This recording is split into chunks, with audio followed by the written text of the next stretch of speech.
Olá pessoal, sejam bem-vindos à nossa aula de História do 8º ano. Eu sou Cíntia Carvalho, professora de História, então vamos lá. O que a gente vai aprender hoje na nossa aula de História do 8º ano?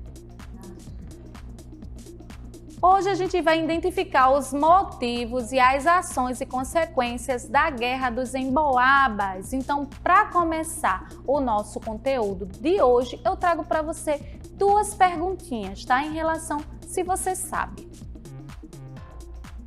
Você sabe o que foi o Tratado de Tordesilhas e o que foi o Tratado de Madrid? O Tratado de Tordesilhas, gente, é um documento que foi firmado lá entre Portugal e Espanha, que divide o território do recém-continente descoberto, que era a América, né, que ficou algumas posses de terra para a Espanha e outras para Portugal. Então vamos ver lá na tela. O Tratado de Tordesilhas foi um documento assinado em junho de 1494 na Vila Espanhola de Tordesilhas.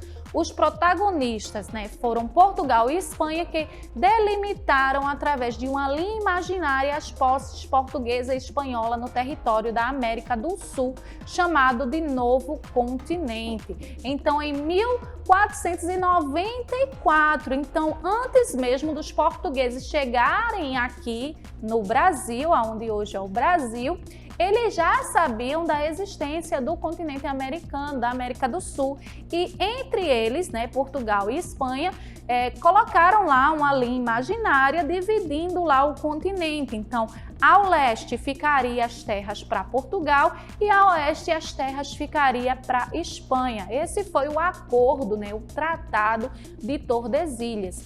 Mas depois desse tratado, esse tratado não funcionou direito, não funcionou de fato, por causa das invasões e das tomadas de território entre ambos os países, e vai ocorrer aí o chamado Tratado de Madrid. Observa na tela. O Tratado de Madrid foi de 1750, foi criado para anular o Tratado de Tordesilhas.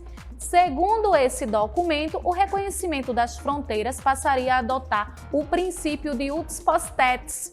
Isso significa que quem ocupasse primeiro uma região teria seu direito de posse. Dessa forma, Portugal garantiu o controle das regiões da Amazônia e do Mato Grosso.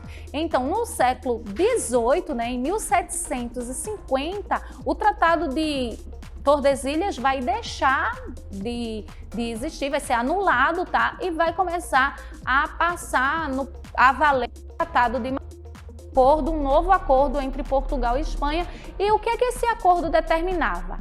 Quem ocupasse determinado território e explorasse aquele território, ele ia ser dono, ele ia passar a ser daquele país ali, aquele território, que é o chamado uts potestas. No caso, o uso da posse. Quem tomasse posse, o território seria dele a partir de 1750, ok? Então, continuando em relação ao conteúdo de hoje, vamos ver o que está na tela?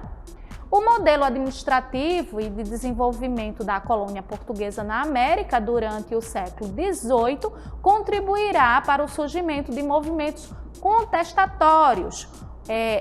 O aspecto econômico será fundamental para o entendimento dessas revoltas coloniais. Como eu falei na aula passada, em relação à primeira revolta, que foi a revolta de Beckman no século XVII, essas revoltas do século XVIII também vai ter o mesmo caráter, o caráter nativista, que era uma revolta de contestação contra alguns modelos econômicos adotados pela coroa portuguesa aqui no Brasil.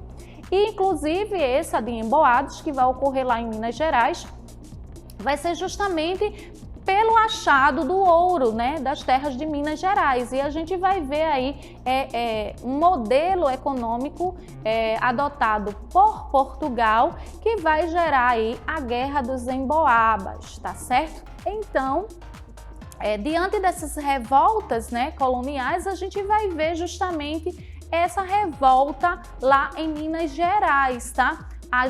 a do Emboabas, e a gente vai entender isso na aula de hoje. Mas para começar o assunto, a gente vai ver aí o Brasil do século XVIII no quadro e na tela. Observa. O Brasil do século XVIII houve uma corrida por ouro em nosso país, com muita gente vindo de Portugal ou de diversas regiões do Brasil na direção da região aurífera. E ocorreu um maior controle de Portugal sobre o Brasil, uma vez que, além do ouro, o Brasil se transformou na única grande riqueza do então decadente Império Português. Então, no período do século XVIII, Portugal estava com endividamento com outros países europeus. Portugal tinha perdido aí a nível da economia mundial em relação ao açúcar holandês. Então, o açúcar no Brasil também era um produto desvalorizado e a única fonte de riqueza e renda de Portugal era o Brasil. E aí, no século XVIII, o que é que ocorre? Os bandeirantes paulistas, eles descobrem o ouro de aluvião lá em Minas Gerais. O ouro de aluvião, gente, eram umas pedras, tá? Umas pepitas de ouro que os bandeirantes quando foram capturar os indígenas e negros fugidos, eles acharam nos rios de Minas Gerais. Então, quando houve essa descoberta, que muitos portugueses ficaram sabendo a existência do ouro aqui no Brasil, então vai ocorrer um processo de migração. No caso, muitos portugueses vão vir de Portugal para Minas Gerais, tentando aí o enriquecimento. O objetivo deles era enriquecer. Inclusive, também, a gente vai ver os proprietários de terra, proprietários de escravos da região, principalmente da região Nordeste, migrando também para Minas Gerais depois da descoberta desse ouro, que existia ouro no Brasil. Então, é dessa exploração do ouro em Minas Gerais. Então, essa corrida vai trazer muitos imigrantes, forasteiros, e também do próprio Brasil, essas migrações para a região de Minas Gerais, é onde vai contribuir para a Guerra dos Emboabas. Então, a gente observa aí na tela, tá? Quem eram os bandeirantes paulistas? Os bandeirantes eram paulistas, que moravam lá em São Paulo, lideravam expedições em direção ao interior da colônia.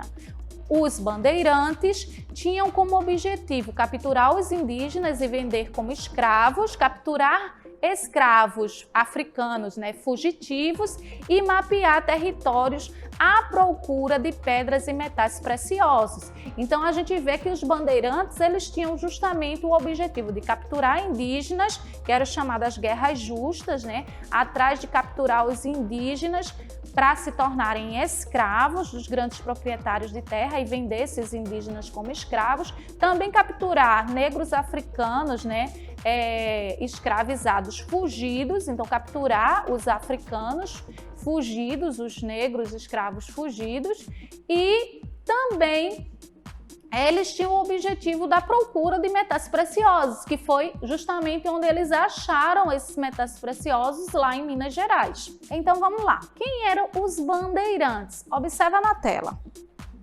Os bandeirantes eram paulistas que lideravam expedições em direção ao interior da colônia.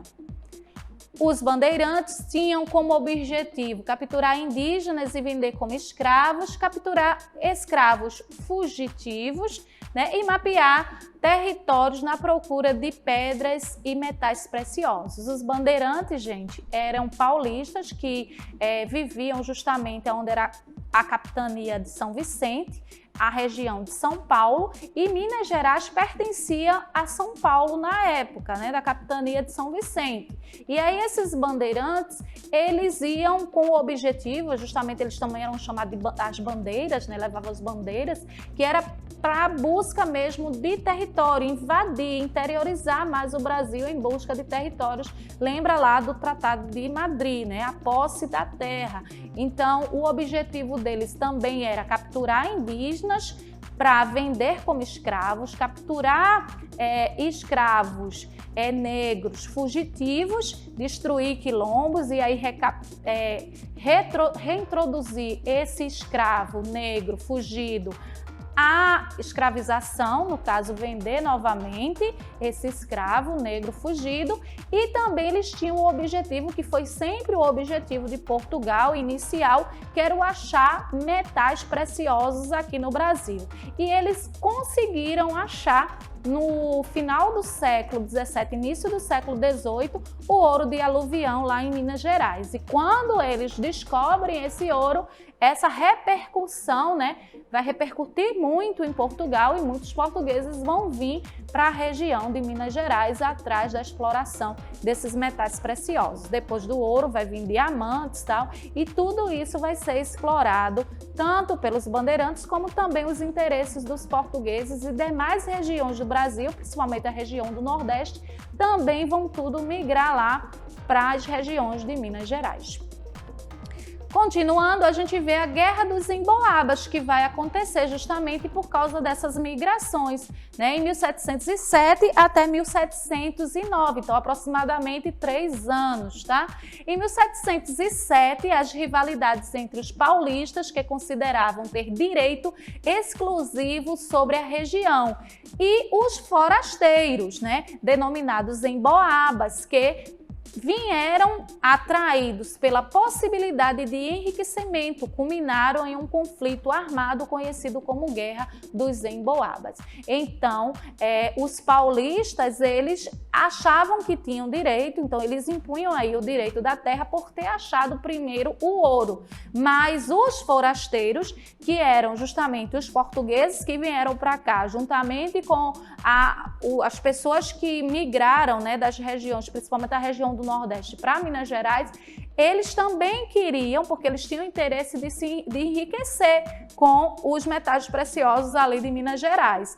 E eles foram apelidados, né, pelos paulistas de emboabas, tá? E por que eles receberam esse nome de emboaba? Observa na tela. Então, a gente vê aqui, ó, que em Tupi, emboaba se relacionava a todo tipo de ave que tinha sua pena coberta de penas, no caso, sua perna coberta de penas até os pés. Os bandeirantes empregava para se referir aos forasteiros calçados de botas. Observa aí na outra imagem, justamente aqui, ó, as botas dos emboabas, que pareciam as penas aí, no final dela, no cano dela, tinha tipo umas penas. E aí, emboaba em Tupi significava justamente as aves que tinham as pernas cobertas de pena. Por isso que eles receberam esse nome. E geralmente os bandeirantes paulistas, eles usavam chinelo de couro, ou até mesmo eles faziam essas entradas no interior do país, até mesmo descalços, para não fazer barulho, porque eles iam justamente com o objetivo de capturar os indígenas e negros escravizados fugidos, tá? Então, o calçado dos bandeirantes paulistas era diferente dos calçados dos emboabas, por isso que recebeu esse nome de emboaba. E a guerra se dá, né, chamada de Guerra dos Emboabas, porque foi uma guerra entre os bandeirantes paulistas e os forasteiros que receberam esse nome de emboabas. A gente observando a tela, né, dentro desse conflito da Guerra dos Emboabas, a gente destaca aí o episódio chamado de Capão da Traição, em 1709, onde os emboabas prometeram dar liberdade aos paulistas, né, capturados, que foram rendidos, e os traíram e os massacraram, por isso Capão da Traição. E aproveitando-se do conflito, a coroa portuguesa resolveu delimitar a região, criando a Capitania Real de São Paulo e Minas, em 1709. Assim, Portugal procurava exercer maior controle administrativo sobre a região. Então, a gente vê aí um dos mais famosos episódios da Guerra dos Emboabas, foi o Capão da Traição, que os emboabas conseguiram capturar os paulistas nesse local, que era o chamado Capão, tá? E aí eles se renderam, os paulistas, depois que viram que estavam perdidos, e se renderam, né? ficaram desarmados e os emboabas tinham prometido que não ia fazer nenhum mal, que iam deixar eles, mas eles acabaram assassinando e massacrando todos os bandeirantes. Diante desse acontecimento, né, do capão, da traição, por isso que recebeu esse nome da traição, por causa desse massacre que os emboabas mataram todos os paulistas. E aí muitos desses bandeirantes vão migrar para outras regiões e aí é aonde vai definir ali o território de Mato Grosso e se estender para outras regiões do Brasil, norte e centro-oeste, tá certo? E estender aí um maior território no Brasil. E também aproveitando o conflito, né, da Guerra dos Emboabas, os paulistas, diante dessa situação do capão da traição, muitos desistem, se rendem e os emboabas eles tomam parte aí do controle da mineração, que era o objetivo deles da mineração lá desses metais em Minas Gerais.